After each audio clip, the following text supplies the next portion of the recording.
Hello, it's Dawn Michelle from Boho Tarot, and today I wanted to do a VR to Dani Mystic of #MyClassics. So Dani did this tag, I think it was earlier this month, where she showed the decks that were Classic Dani. So I'm doing my response to that tag. However, I'm kind of doing it in a little bit different way because I just did the 10 Pieces of My Soul VR to Kelly the Truth and Story. And to be honest, the majority of those decks overlap from those two tags. So I thought real quick I'd just touch upon the decks that I know I featured in that tag as part of my soul decks, but are also my classic decks as well. We have decks like my Llewellyn Tarot, right? This is my little trimmed edition. This is definitely a classic Dawn deck in terms of I get a lot of people who comment and tag me in posts with this deck and stuff like that. That's definitely a deck that I associate with myself on a personal level. Another one of my classic decks is the Animals Divine. This is kind of like my classic spiritual deck, right? I talked about this in the 10 Pieces of My Soul as well. This is definitely one of my most used go-to decks, which a lot of the classics are. The other one we have here is the Lioness Oracle Tarot. And I did just do a whole video on this deck as well, but this has definitely become kind of like a classic deck for me in terms of working with creativity and healing and spiritual growth and all kinds of goodness with this deck. Then we also have decks like my Green Witch Tarot, which is definitely a deck that is classic in terms of it's been with me a really long time. When I first started buying tarot decks, like when I learned that Amazon had tarot decks and there were other places to get them besides just your local metaphysical shop, I bought a couple, not many, but I bought a couple, and this was among one of the first ones because I was really drawn to this Green Witch, really earthy, pagan-y artwork, and it has since become, a classic in my collection, as in I use it all the time. A sort of newer classic is the Gentle Tarot, and I just grabbed the prototype pocket edition here because it's always sitting out on my desk. It never gets put away. It's always there. It's always right at hand. So I just grabbed this one, but this definitely become kind of a classic deck for me because it's one that I use all the time. And again, it's always out. It's always on my desk. So it's always at hand. So those are kind of my just real quick touch upon my classics that are also my soul decks, kind of have a little bit of a crossover between those two tags. But now I want to talk about some of the decks that are kind of classic in a sense that I've either had them for a long time or I use them quite frequently, and I thought those were the ones that we'd really focus in on in this video. So let's start with the two of my legit classic decks, as in they were among the first to come into my collection.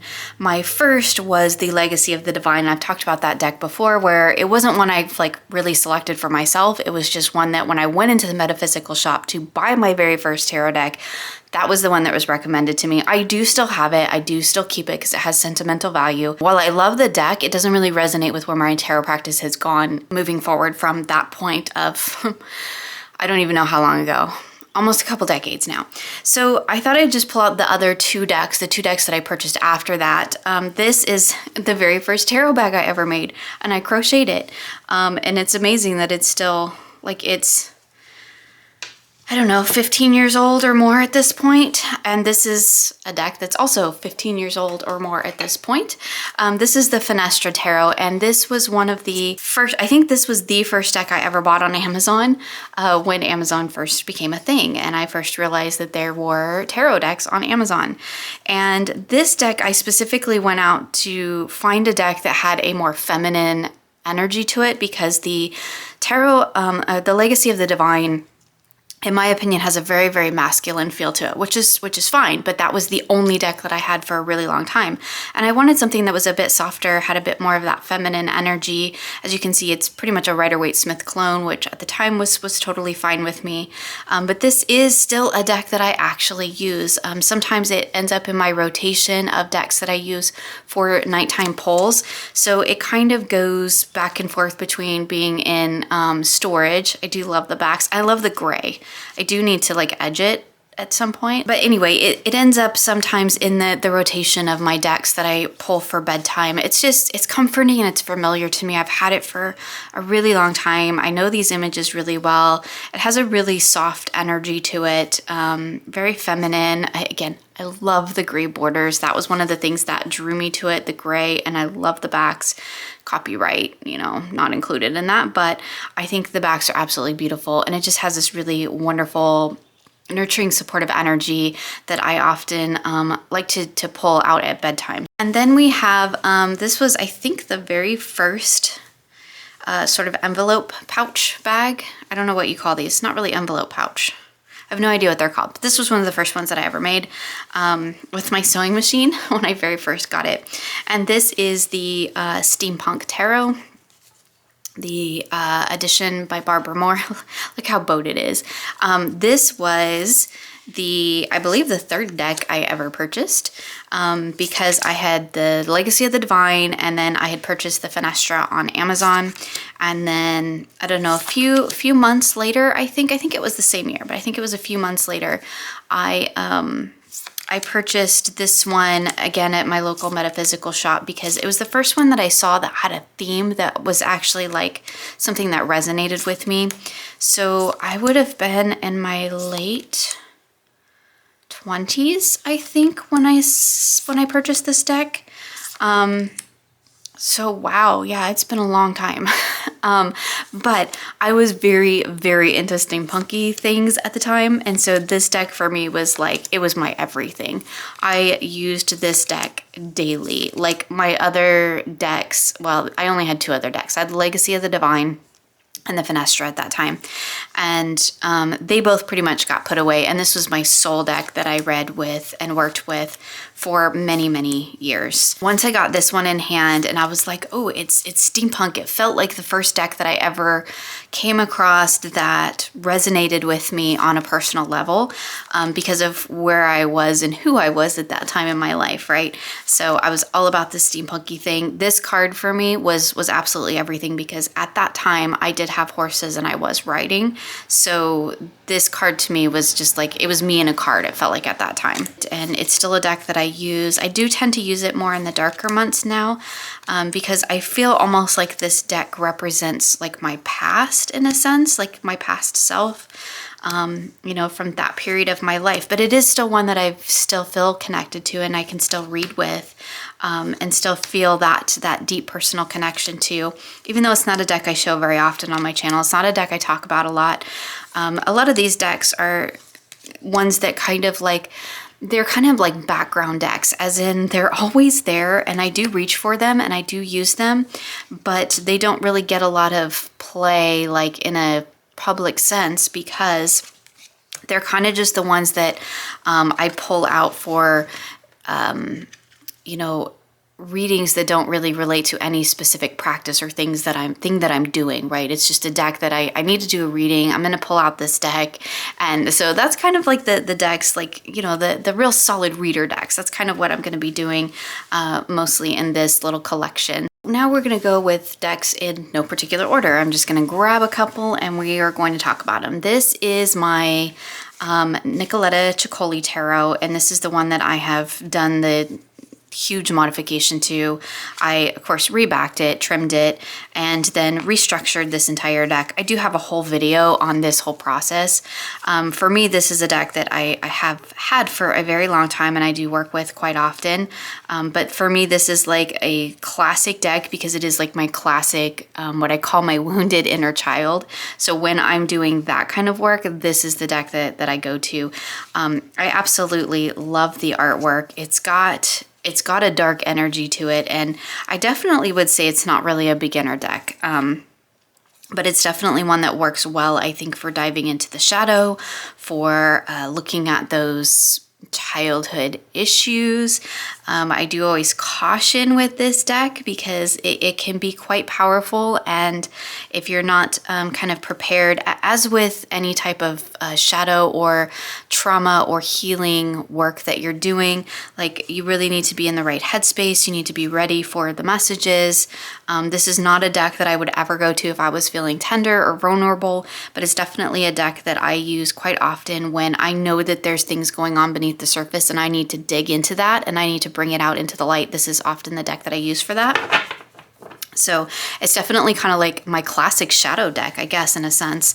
And then we have on the total opposite end of that spectrum, because again, I'm no particular order here, we have the Crystal Tarot. Again, this is another deck that I have heavily modified. I've trimmed it, I have edged it, and this for me was one of the first, I think, pip decks that I really connected with and bonded to, and it's still like one of my absolute favorite pip decks. The artwork is stunning. The elemental associations are swapped around a bit, so that's kind of interesting, but I still read it the way that I normally read it. And it has just the most intricate, most beautiful artwork. This is definitely a deck that I use a lot in the summertime. It's often a deck that travels with me too, particularly if I'm going to the beach. Something about this deck, just I think it's all the blues and the teals, it just has that very watery vibe that I feel like just resonates with that beachy energy. And we do spend a lot of time by the coast in the summer, or at least we used to pre-pandemic. Maybe we will again. But anyway, this deck for me represents kind of like my classic pip deck because it was, I think, the first pip deck I ever got, and certainly the first one that I ever connected with and bonded with and learned to read with. And so I love this one. It's probably not going anywhere in my collection. I do feel like my bag, like this was one of my first types of bags too. Like the ribbons even glued on, but I do feel like I need to make a new bag because like that's really dingy and dim in comparison to these beautiful colors. But anyway, so these three I'm just gonna pull out together. These are kind of classic decks in that I have had them for a really long time. This is the Paulina Tarot. I have had many other tarot decks by Paulina Cassidy, who is the creator of this deck, and I have rehomed all of them, and this is the only one that I have kept. I feel like I only really need, as much as I love her artwork, I feel like I really only need one of these decks. And for me, this deck is really interesting because it is kind of, there is shadow in this deck, and it has a really beautiful blend of kind of soft and sweet, but also shadowy with a little bit of a bitter bite to it. For me, this deck really actually makes me think of where I live. There are other decks. I mean, there is an actual Pacific Northwest Tarot, right? Even the Northern Animal Tarot, like all those types of really green, earthy decks would represent the Pacific Northwest really well. But for me, this deck represents kind of the gloominess that we often get in the Pacific Northwest, but there's still growth and light and beauty that comes out of that. And so what I tend to use this deck for a lot of times is when I'm feeling in that space, like I'm feeling a little bit gloomy and I don't really know like what's going on or kind of why I feel that way. It's kind of like a melancholy. And I will pull this deck out and I will do really small readings, 1 to 3 cards at max with this deck because there's a lot going on, and kind of dig beneath the surface of that. And so for me, this is kind of like my melancholy deck. When I'm feeling in that sort of gray, rainy sky days, I can pull this deck out, and even though it kind of has that color palette of the Pacific Northwest sky, in my opinion, I can find little bits of light, little bits of happiness, little bits of joy within these cards. And that's kind of how I use it. And that is really how I've used it for quite a long time. And it's kind of like my classic, emotional deck, I guess, in a way. I do have other decks that I will pull in for emotional, to kind of figure out what's going on in the emotional landscape. But this one, it really kind of hones into that sort of melancholy feeling, and that, you know, when it's just like winter is dragging on far too long and the gray skies have been around far too long and you're just really ready for some sunshine. That's kind of what this deck embodies for me. And within the dark gray skies, I can find those bright lights of hope. And so I love that about this deck. So next we have the Dreaming Way Tarot, which is a deck that you'll see, obviously, I have modified down to just the titles on the bottom. And this for me is kind of a classic deck because it's just like a solid reader. I can use it for absolutely anything. And again, it's another one that's been in my collection for quite some time. And I love the artwork and the aesthetic of it. I do feel like aesthetically, this deck kind of does feel like me. I think it was one of the first decks, one of the first Rider-Waite-Smith style decks that I was like, this feels aesthetically like more where I am. Like the steampunk feels like where I've come from, and this feels like where I am currently. It's lots of greens and browns and grays, and like we have the checkerboard pattern, which clearly I am a fan of.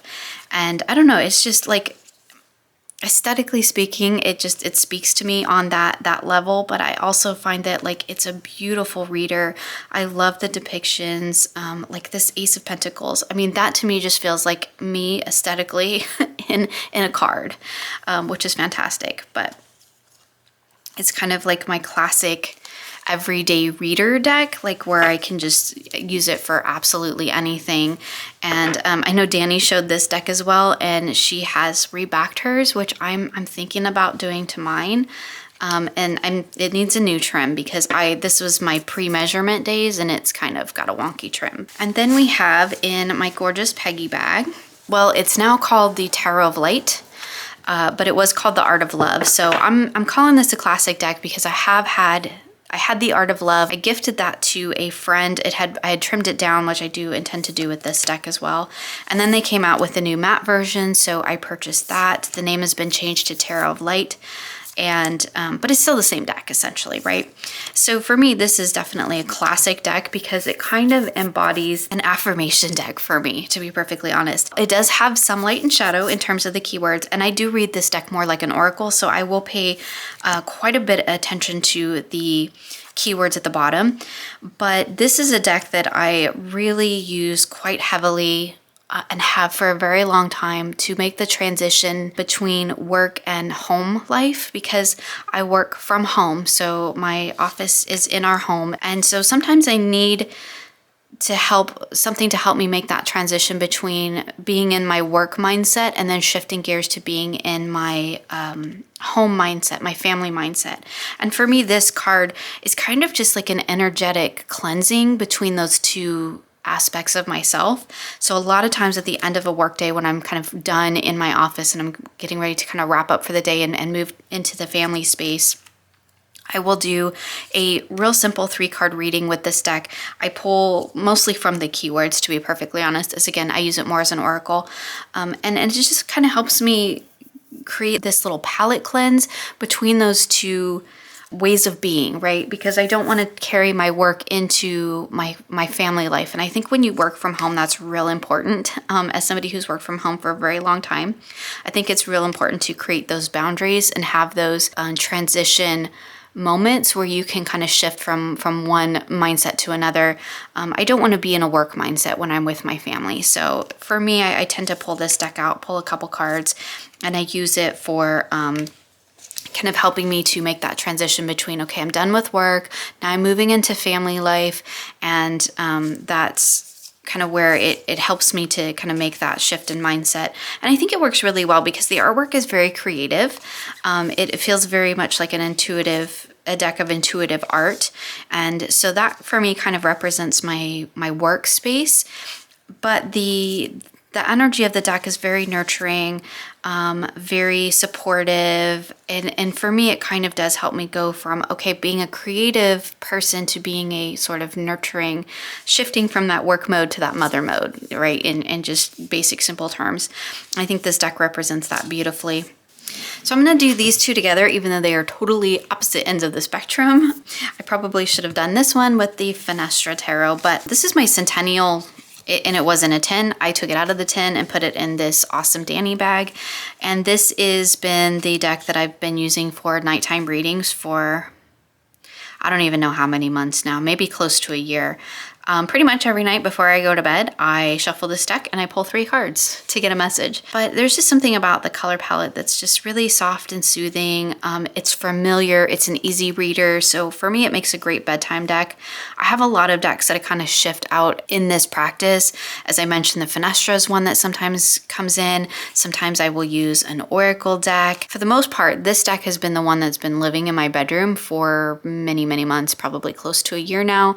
Like I said, occasionally I'll throw an Oracle in there too, just to have something a little bit different. But this is just kind of like my classic bedtime deck now. It's, I don't know, just something about the color palette. It's soothing, it's familiar, it's easy, and I really, really enjoy that. And then we have another classic deck, again, in no particular order in these because obviously I'm all over the place. This is my Anna Kay, and this is definitely a classic deck for me in terms of family things. So this deck to me really taps into the mundane of everyday life, a much more grounded, kind of in the everyday world space. And it makes a really wonderful reader for me in terms of whenever I have family things that I need to do readings about. I love the faces. I know that's not everybody's cup of tea, but I have come to really appreciate them. They're very expressive. The deck has a lot of heart and soul in it. But it also, as you can see here in this 4 of Swords, doesn't really shy away from the harder stuff either.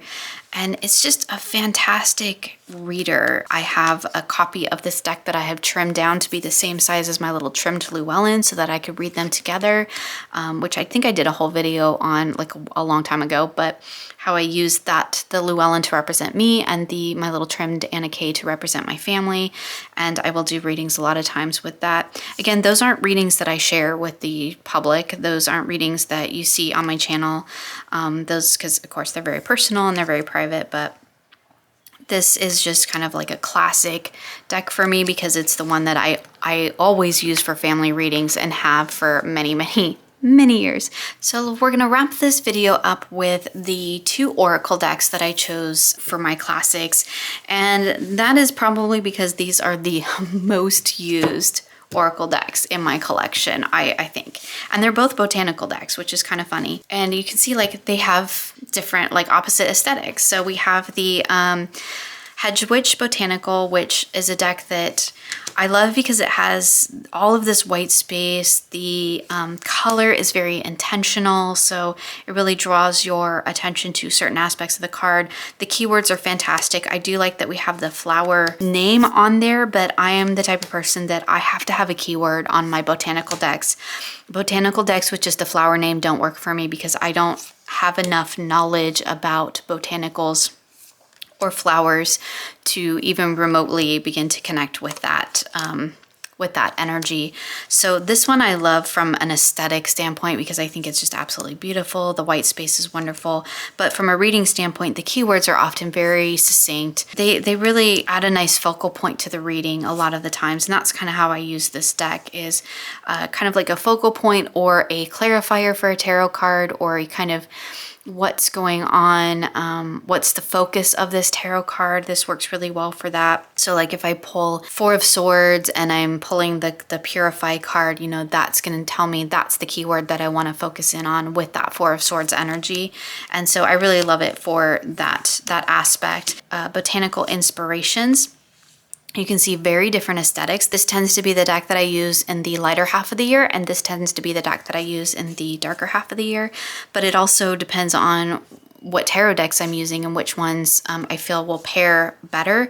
I think these 2 decks really kind of represent the biggest chunks of my collection of tarot, where we have kind of a little bit more modern, like I would consider a lot of my collage decks in this category, a lot of my illustrated decks, like the Dreaming Way pairs beautifully with this. The Green Witch pairs beautifully with this deck. Actually, the Green Witch pairs beautifully with both, which is interesting.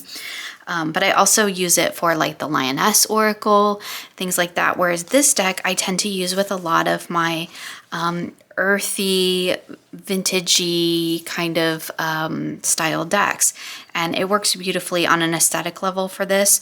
The thing that I love about this deck as opposed to this deck is the actual messages in the guidebook. Now this deck does have a really wonderful guidebook as well. The little kind of takeaway inspiration messages in the guidebooks for these cards are absolutely wonderful. I do like the keywords, and I do like the fact that we have a quote. And from an aesthetic standpoint, like this deck is just absolutely beautiful. I feel like kind of aesthetically speaking, like these two decks kind of encompass the polarities of my aesthetic, which, you know, makes for interesting things like in my house, where I am very much drawn to the simple, the line work, the black and white with just the pops of color, you know, lots of gray tones, things like that. I'm definitely drawn to that as an aesthetic. But then I also like really vintagey things as well. So like my house is a weird blend of kind of mainly in this style with pops of this style mixed in. You know, I have a lot of like white and gray and just little pops of color here and there. And then I'll have like vintage items mixed in. So I feel like these two really on an aesthetic level really represent me well in that sense. But as far as being classic decks, like these are my two classic botanicals. I love the grounded energy that a botanical deck brings to my readings. So I tend to use these decks all the time, just kind of depending on what tarot I'm using and how I'm using it. So there you go. That wraps up some of my classic decks. We talked briefly about kind of my 5 most used decks at the beginning, and then we looked at some of the decks that maybe I don't talk about or show as much on my channel, but use all the time. So they are kind of classics in that way. I want to thank Dani for putting together this fantastic tag for us. It's been so much fun to watch all the VRs as well. I've really enjoyed that. I would love to know what your classic decks are if you did a VR, or just share with me in the comments below. That would be awesome. As always, my friends, thank you so much for joining me today, and I'll see you again soon in another video.